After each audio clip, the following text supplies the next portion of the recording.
अस्सलाम वालेकुम, मैं फ़ियाज़ उलम। आज का हमारा टॉपिक है Sanger collision method of DNA sequencing. इस मेथड में हम क्या करेंगे, पहले उसके बारे में बताएंगे। इस मेथड में हम सिंपलीफाइड डीएनए की जो न्यूक्लियोटाइड्स होती हैं उनकी सीक्वेंस को मालूम करते हैं। डीएनए के न्यूक्लियोटाइड्स कौन कौन से होती हैं? डीएनए की 4 न्यूक्लियोटाइड्स होती हैं: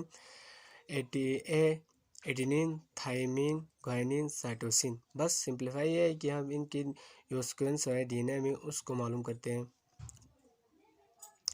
और दूसरी बात यह है कि इसको किसने डिस्कवर किया है। इसको Frederick Sanger and Andrew Coulson ने 1977 में डिस्कवर किया है और they were awarded by Nobel prize in 1980। और उनको इस काम की वजह से 1980 में नोबेल प्राइज़ भी मिला था। इस मेथड को दो नाम और दिए जाते हैं। इस मेथड को एक नाम यह दिया जाता है,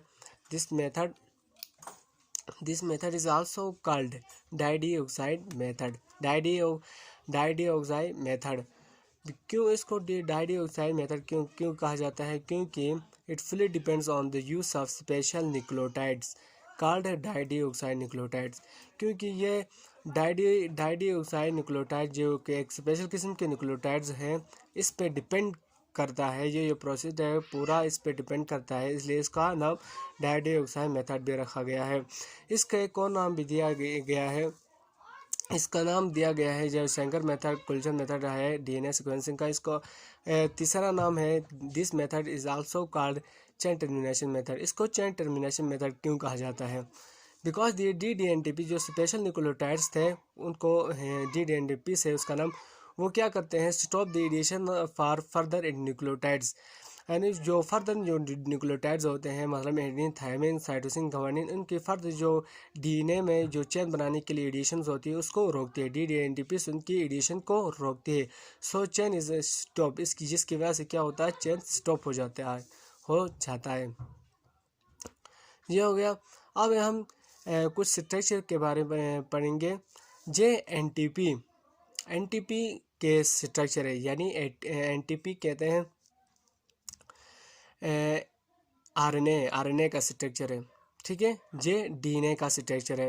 ribo nucleotide, dioxide ribo nucleotide. मैं आपको ये स्ट्रक्चर स्ट्रक्चर के बारे में बताने का एक मेरा मकसद है, जिसको आपको लास्ट में बताऊंगा। ये बता रहा हूँ कि ये जो सेकंड कार्बन है उसमें क्या है, OH के साथ O ग्रुप भी है। और इधर क्या है, जिसके ये क्या है, आरएनए की निशानी है। और इधर जो सेकंड कार्बन एटम उसमें क्या है, सिर्फ H है। ठीक है,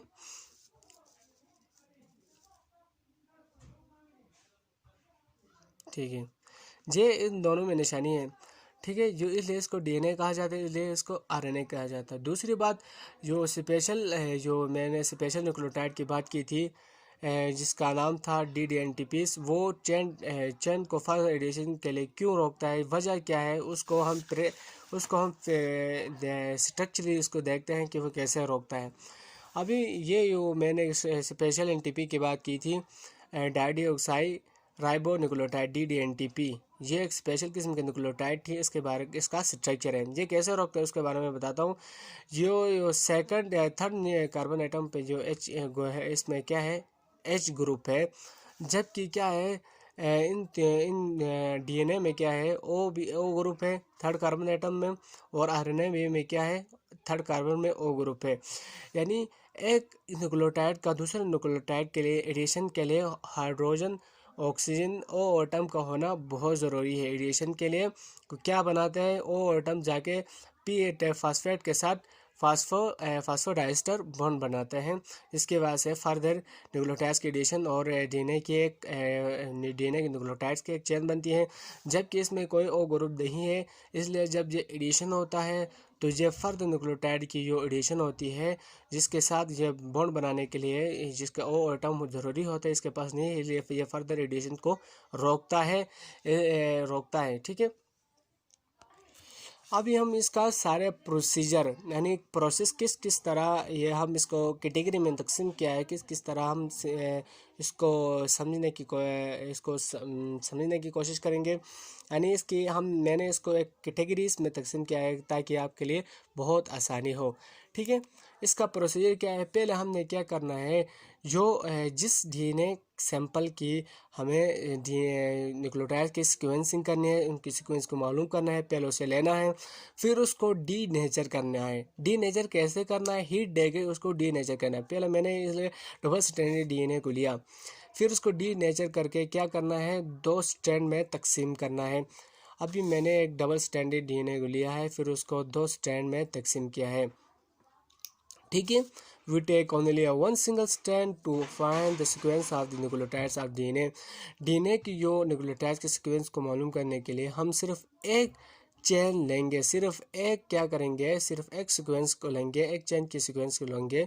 ठीक है, मैंने क्या किया, एक चेन की सीक्वेंस को लिया, 3 प्राइम टू 5 प्राइम वाली सीक्वेंस को लिया। ठीक है, दूसरा स्टेप क्या है, एनिलिंग और अटैच ऑफ प्राइमर।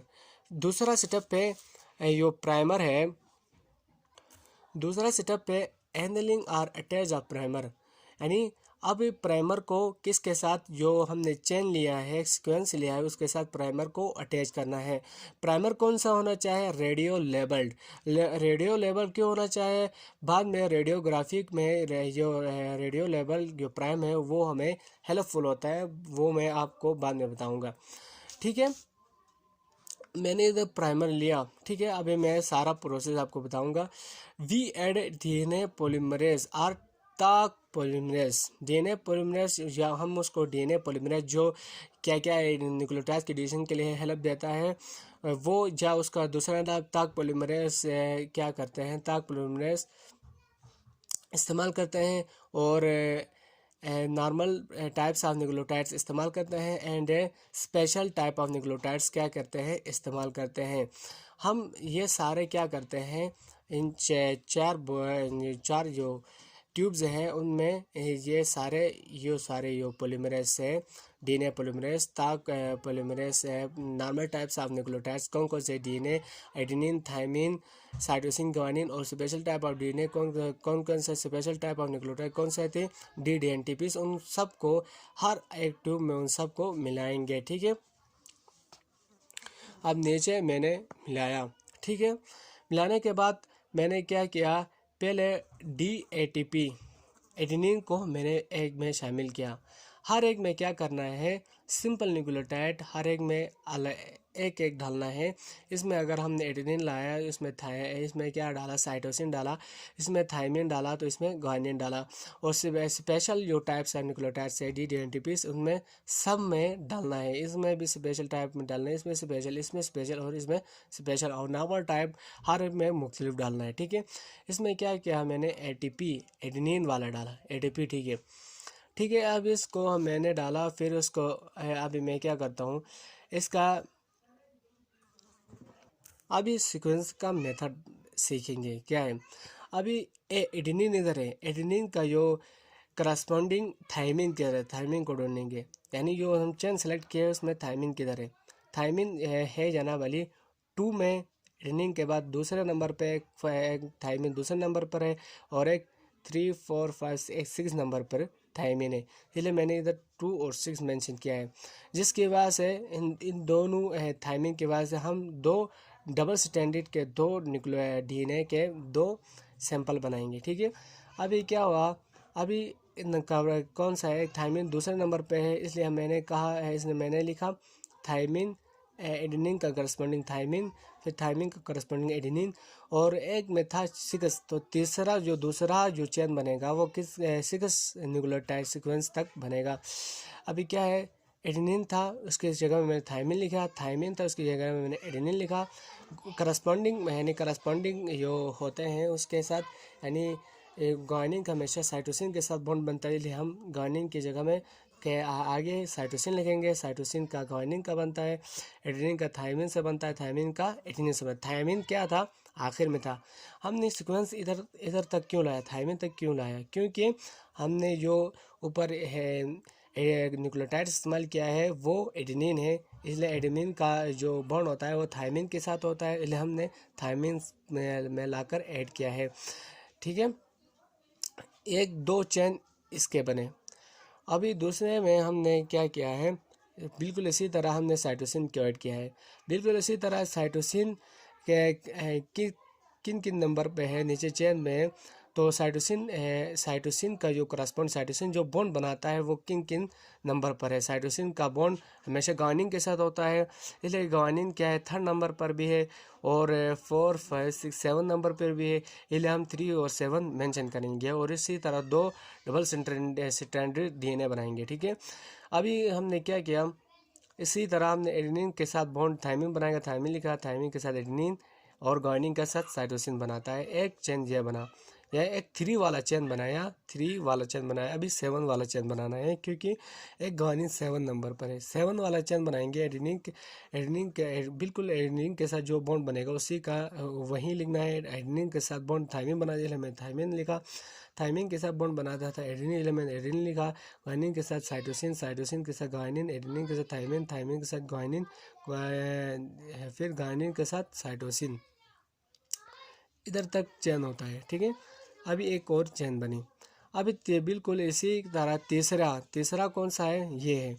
अभी क्या ग्वानिन है, ग्वानिन बिल्कुल इसी तरह ग्वानिन कौन किसके साथ बॉन्ड है, साइटोसिन। साइटोसिन इसमें कितने नंबर पर है, ग्वानिन साइटोसिन के साथ बनाता है। ठीक है, अभी ग्वानिन कितने नंबर पर है, ग्वानिन इधर है जनाब अली, ग्वानिन साइटोसिन साइटोसिन है जनाब अली, सॉरी ये रह गया था। अभी इसके बारे में पढ़ेंगे। इसमें क्या था, अभी अभी केस थायमिन के बारे है। थायमिन अभी किधर किधर है, इसका लिंक इधर से। ठीक है, इसका इसका जो लिंक है वो इधर से। ठीक है, अभी मैंने अभी थायमिन ऐड किया है, TTP थायमिन ऐड किया है। थायमिन किसके साथ बॉन्ड बनाता है, एडेनिन। अभी एडेनिन जो हमने जो सीक्वेंस लिया है, पहले जो ऊपर डी नेचर करके जो डीएनए का जो एक सीक्वेंस लिया है, उसमें थायमिन नंबर 1 पर भी है और नंबर 5 पर भी है, इसलिए मैंने ऊपर 1 और 5 मेंशन किया है। अभी 1 और 5 से हम क्या बनाएंगे, दो डबल स्टैंडर्ड डीएनए के दो डबल स्टैंडर्ड डीएनए बनाएंगे। ठीक है, नंबर 1 पर था एडेनिन, इसलिए इसके साथ थायमिन बॉन्ड बनेगा। एक जहाँ पर थायमिन पर ख़त्म होगा, क्योंकि एक थायमिन एडेनिन है वो सिर्फ एडेनिन है वो सिर्फ 1 नंबर पर ही एडेनिन है, इसलिए थायमिन लेकर फारिग करेंगे। और दूसरा जो एडेनिन है वो 5 है, इसलिए 5 तक हम जाएंगे। ठीक है, तो इसलिए हमने नीचे एडेनिन है, एडेनिन के साथ थायमिन का होगा, फिर थायमिन के साथ एडेनिन का होगा, ग्वानिन के साथ साइटोसिन का होगा। इसी तरह जाके ये चेन टर्मिनेट होगा, एडेनिन पे टर्मिनेट होगा, एडेनिन का थायमिन के साथ होकर टर्मिनेट हो जाएगा। तीसरा है, अभी हमने ग्वानिन का आया है हमारे पास। ग्वानिन अभी हम ग्वानिन को ऐड किया है। ग्वानिन का साइटोसिन के साथ होता है, और नीचे जो चेन में साइटोसिन है वो एक 4 नंबर पर है और एक 8 नंबर पर है। ठीक है, अभी 4 नंबर के साथ 4 नंबर तक हम क्या आएंगे, इसके साथ जो बॉन्ड बनाने वाला है एक न्यूक्लियोटाइड लिखेंगे। एडेनिन थायमिन से बनाता है, थायमिन एडेनिन के साथ इसलिए एडेनिन लिखा। ग्वानिन साइटोसिन के साथ बनाते हैं, इसलिए साइटोसिन लिखा है। इसके बाद इसके के साथ ग्वानिन, और नीचे किधर तक लिखना था, 8 तक लिखना था, इसलिए मैंने 8 तक जाना है। ठीक है, 8 तक ग्वानिन तक जाना है। ठीक है, इसलिए एडेनिन के साथ थायमिन, इसी तरह करते करते हमने ग्वानिन के साथ साइटोसिन, ये भी चेन बन गया।